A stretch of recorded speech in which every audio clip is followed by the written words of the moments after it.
বারান্দায় রোদ্দুর, বারান্দায় রোদ্দুর, ব্যস্ত নগরে ব্যস্ত মানুষ অস্থির এই সময়, বদ্ধ ঘরে রুদ্ধশ্বাস জীবন গল্পময়। বারান্দায় রোদ্দুর, গল্পগুলো অল্প অল্প চেনা কিংবা জানা, একটু আলো একটু আধার, সুখ দুঃখে ঘেরা, দুঃখের গল্প ভেসে ভেসে যাক নানের উদ্দেশ্যে, সুখের আলো ফুটে উঠুক এই নীল আকাশে। বারান্দায় রোদ্দুর, বারান্দায় রোদ্দুর, বারান্দায় রোদ্দুর, বারান্দায় রোদ্দুর।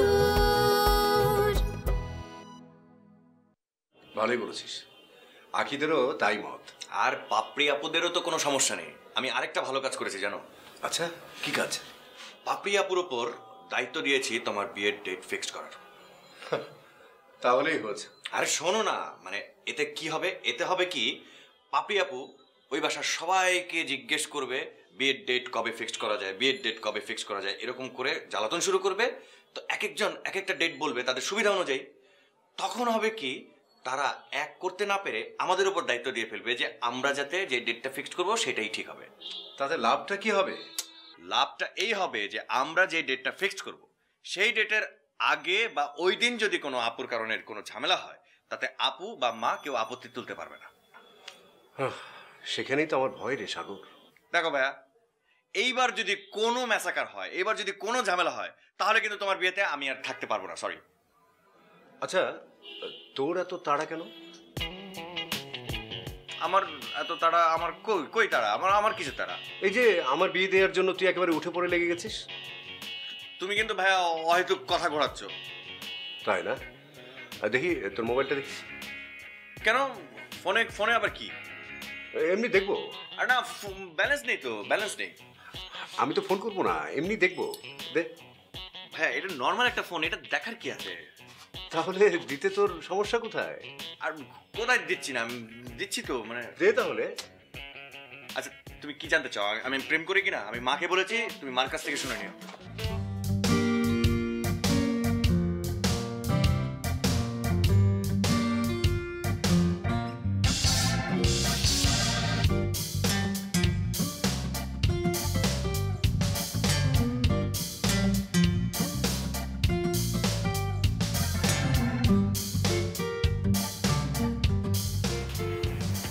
বুঝলো বাবা, ঘুমিয়ে পড়েছেন? না, তখন তো সাগর বাধা দিল বলে বলতে পারিনি, শুনেছেন? বলো। উঠে বসেন না। কি হলো, উঠছেন না কেন? বলছি না। কথাটা কি খুবই জরুরি? আরে বাবা, খুব জরুরি। উঠে বসেন না, কথা আছে তো। শান্তিতে একটু ঘুমাতে পারবো না, তারও উপায় নেই।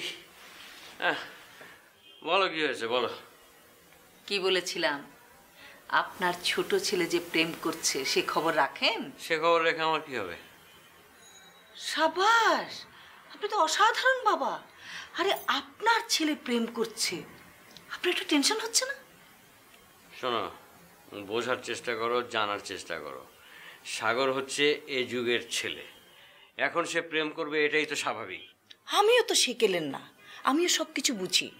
প্রেম করাটা যদি স্বাভাবিক হয়, তাহলে বাবা মার সঙ্গে সে মেয়েটাকে পরিচয় করিয়ে দেওয়াটা ভালো না?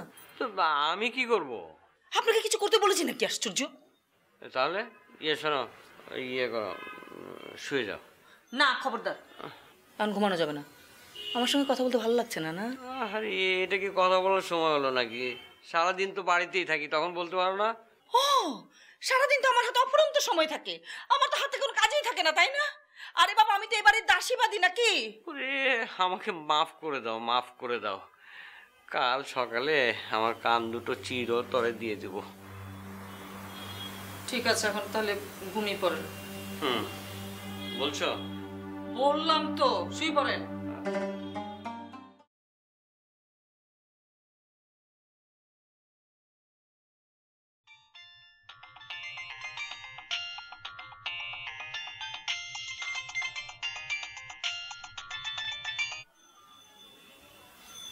থ্যাঙ্কস। থ্যাঙ্কস কেন? এই যে আপনি আমাকে ফোন করেছেন সেই জন্য। ফোন তো আমি আগেও করেছি, কই আগে তো থ্যাঙ্কস জানাওনি।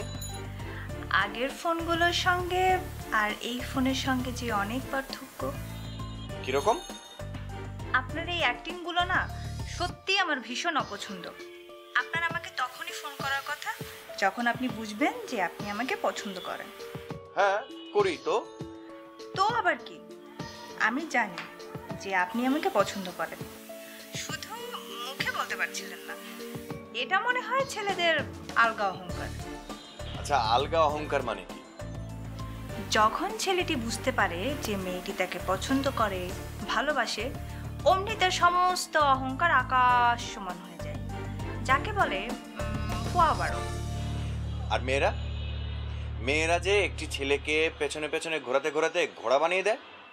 আমি তো আপনাকে ঘোড়া বানাইনি, আপনি আমাকে বানিয়েছেন।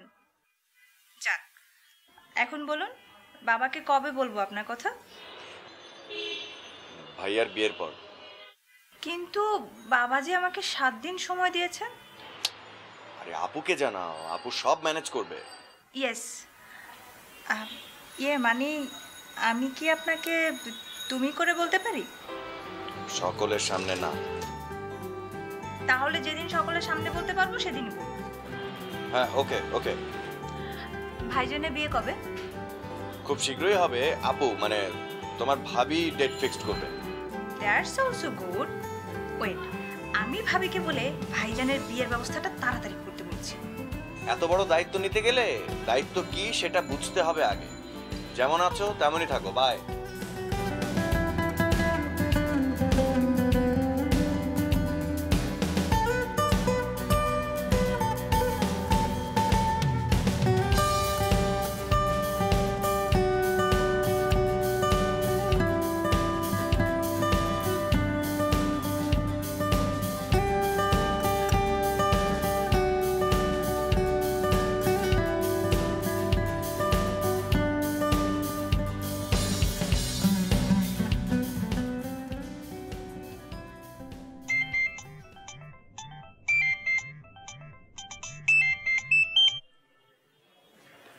হ্যালো। হ্যাঁ শোনো, বাসায় একটা মোটামুটি সিদ্ধান্ত নেওয়া হয়েছে। কি? আংটি পরানোর জন্য আলাদা করে কোনো ডেট হচ্ছে না। আমার কোনো আপত্তি নেই। আচ্ছা, তোমাকে একটা কথা বলি। বলো। আচ্ছা, আমাদের এমন কোনো দিন কি গেছে যেদিন আমরা প্রয়োজন ছাড়া কথা বলেছি? আমাদের ভালো লাগা ভালোবাসা প্রয়োজনের মধ্যে দিয়ে যে যায়। তাহলে আজকে তুমি আমার সঙ্গে যতক্ষণ কথা বলবে কোনো প্রয়োজন বা কাজের কথা হবে না, ওকে? ওকে, শুরু করো। কি শুরু করব? কথা। কি কথা বলবো? বারে, আমাকে বলার মতো কোনো কথা নেই তোমার কাছে? হয়তো আছে, হয়তো নেই। আসলে চর্চা নেই তো, তাই শব্দ খুঁজে পাচ্ছি না। কি জানি, ভালোবাসার হয়তো নিজস্ব একটা ভাষা আছে, সেটা আমার জানা নেই। আমারও নেই। আমরা একে অপরকে ভালোবাসি কতটা নিঃস্ব হয়ে যে আমাদের কাছে কোনো শব্দও নেই। এটাই হয়তো মধ্যবিত্তের ভালোবাসা, নুন তেলের মধ্যে দিয়ে যা প্রকাশ পায়। কিরকম? ওই যে প্রয়োজন। তোমার প্রয়োজন মেটাচ্ছে কিনা, বাইরে বেড়াতে যাচ্ছি কিনা, তোমার সাথে নির্দিষ্ট সময় ধরে কথা বলছি কিনা, হিসেব করে ভালোবাসার পরিমাণ নির্ধারণ করা হয়। I agree. না তুমি না আমি হাত ধরে নেমে পড়ছি না কোনো জোছনার রাতে, কিংবা তাকিয়ে থাকি না অপলক একে অপরের দিকে, অথবা চিৎকার করে বলতে পারছি না আমি তোমাকে ভালোবাসি। প্রকাশ্যে যে দুর্বলতা খুঁজে পাই আমরা। অথবা প্রকাশ করাটাকেই প্রয়োজন বলে মনে করি না।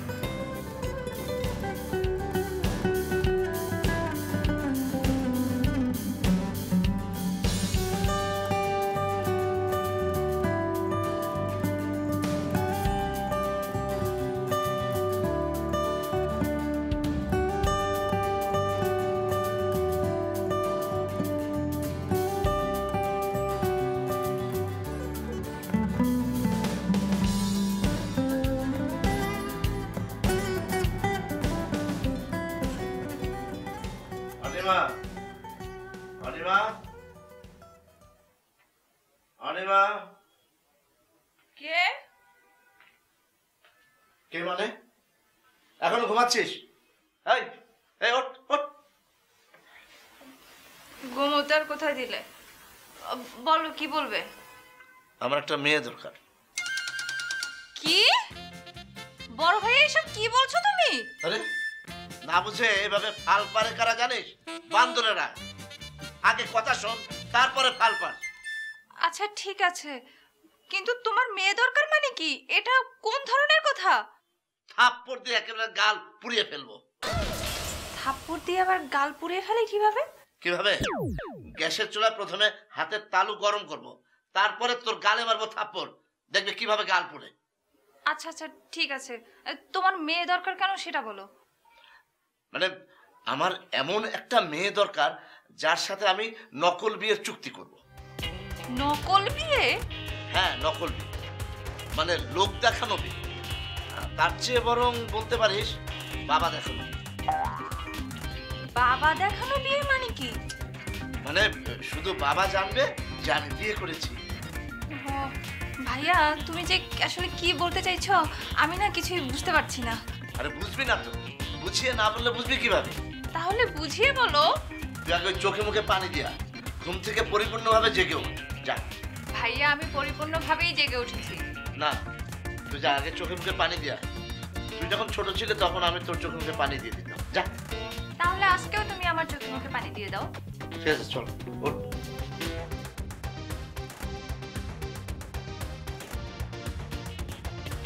আচ্ছা পাপড়ি, আজকে মিরাজ বাড়িতে ফিরবে তো? জি মা, ফিরবে।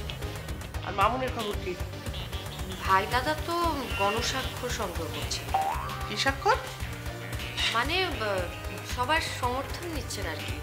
কিসের সমর্থন? শোনো, আমি কিন্তু এই বাড়িতে কোনো আন্দোলন টান্দোলন আর চাই না।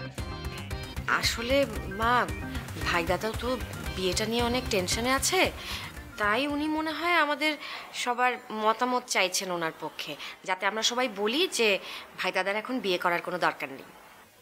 শোন, তোদের ফ্যামিলিতে কোনো বয়স্ক মহিলা আছে? আমাকে খবর দে, ওর সাথে মামুনের বিয়ে দিয়ে দেবো। কেন মা, বয়স্ক মহিলা লাগবে কেন? ভাই দাদার এমন কি বয়স হয়েছে? ঠিক আছে, তুই দায়িত্ব নে, দেখি কত কম বয়সী মেয়ের সাথে বিয়ে করাতে পারিস। ঠিক আছে, চ্যালেঞ্জ অ্যাকসেপ্টেড। মিমাই কই? ঘরে। ওকে একটু বাজার পাঠা, আর সঙ্গে পেরমলকে যেতে বলবি। মিমাই বাজারে যাবে? এটা তোর বাবার হুকুম। শোন, তোর বাবা আবার কোনো শর্ত টর্ত দিয়ে ফেলুক, এটা আমি চাই না। ইয়ে, ফজলুর কি বিয়ে ঠিক হলো? এখনো ঠিক হয়নি। শোনো, ওর বিয়েতে আর কেউ যাক না যাক, আমি কিন্তু যাব। আমাকে দাওয়াত দিতে হবে না, শুধু তুমি ডেটটা বলো, ওই দিন আমি ঠিক চলে যাব। থাক থাক থাক, হয়েছে, যাও যাও, মিমাকে বাজার পাঠাও। আচ্ছা।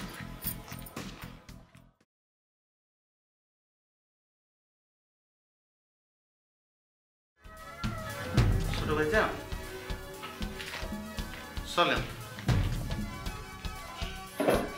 কোথায় যাবো? চলেন বাজারে যাই। এই যে ব্যাগ, এই যে টাকা ধরেন। এখন আমার বাজারে যেতে হবে? জি। 1 মিনিট প্রেমল ভাই, তুমি কি বুঝতে পারছো তুমি যে নিজেই নিজের পায়ে কুড়াল মারছো? এটা আপনি কি করলেন? আমি নিজের পায়ে নিজে কুড়াল মারবো? আমি যদি বাজার করা শুরু করি তাহলে তুমি করবেটা কি? আর তোমার যদি কোনো কাজ না থাকে তাহলে তো তোমার চাকরিটাই থাকবে না। ভাবিজান আমার আগের থেকেই কয়ে দিছে আপনি ইরাম করেই আমার সাথে কথা কবেন, এই জন্য আমি ডরাইলাম না। ঠিক আছে প্রেমল ভাই, আমি বাজারে যাচ্ছি। তবে কি জানো প্রেমল ভাই, আমার যা বলার ছিল তা আমি তোমাকে বলেছি, পরে কিন্তু তুমি আমাকে কোনো দোষ দিতে পারবে না। দোষ মানে ভাইজান? এভাবে যদি তোমার প্রত্যেকটা কাজ অন্যান্য মানুষজন করতে থাকে তাহলে তো তোমার কোনো নিজের কোনো কাজ থাকবে না, আর তখন কি তোমার ভাবি তোমার চাকরিটা রক্ষা করতে পারবে? ভাইজান আপনি কিন্তু সত্যি সত্যি আমারে ডরাচ্ছেন। আমি শুধু তোমাকে সাবধান করছি। কিন্তু ভাবিজান যে কইলো এটা চাচা জানের আদেশ, এটা অমান্য করলেই আমার চাকরি নট। আমি তোমাকে অন্য একটা বুদ্ধি দিতে পারি। কি বুদ্ধি ভাইজান? আমি আজকে বাজারে যাব, আমি বাজার করব, কিন্তু আমার বাজার কারো পছন্দ হবে না। আলটিমেটলি আমার বাজার কারো পছন্দ হবার কথাও না। তখন তুমি করবে কি? জোর করে বাজারের দায়িত্বটা আবার নিজের কাঁধে নিয়ে নেবে। চমৎকার বুদ্ধি ভাইজান, একেবারে যুগান্তকারী। তো একটা সমস্যা আসছে ভাইজান, ভাবিজান তো আপনার সাথে আমারও জাতি কয়েছে। তাহলে এক কাজ করি, তুমি ভাবিকে বলবে বাজার করার সময় তুমি আমার সাথেই ছিলে, কিন্তু আমি তোমার কোনো মতামত কিংবা পরামর্শ আমি নিইনি, আমি আমার নিজের ইচ্ছা মতো বাজার করেছি। এটা তো আরো চমৎকার। চলো বাজারে যাই। আচ্ছা চলেন।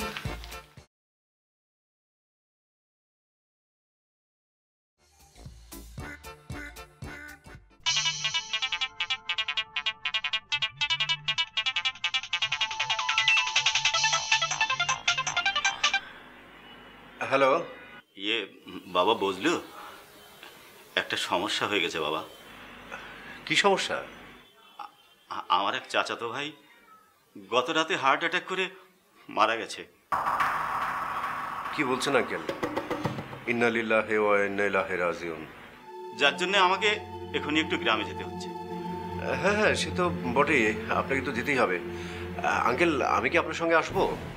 না না, তোমার যাওয়ার দরকার নেই, আমার আসতে হয়তো 2-3 দিন দেরি হবে। ঠিক আছে আঙ্কেল, এইসব নিয়ে আপনি চিন্তা করবেন না, যে কদিন লাগে লাগুক। দেখো তো বাবা, কি থেকে কি হয়ে গেল। আঙ্কেল, আপনার এসব এখন ভাবনা বাদ দিয়ে তাড়াতাড়ি রওনা করা উচিত। আখি কি আপনার সঙ্গে যাচ্ছে? না না, আখি থাকছে। হ্যাঁ বলতু, আমি চলে গেলে তো রাখি একা হয়ে যাবে, তাই আমি যাচ্ছি না। না, তোমরা চাইলে রাখিকে আমাদের বাসায় রেখে যেতে পারতে। আরে না না, তুমি তো রাখিকে জানো, আর তাছাড়া এখন অফিস থেকে ছুটি নেওয়া যাবে না, অডিট চলছে। তুমি তাড়াতাড়ি ওনার যাবার ব্যবস্থা করো। কিসে যাবেন? বাসে। ঠিক আছে, তাড়াতাড়ি করো। হ্যাঁ ঠিক আছে, রাখছি, বাই।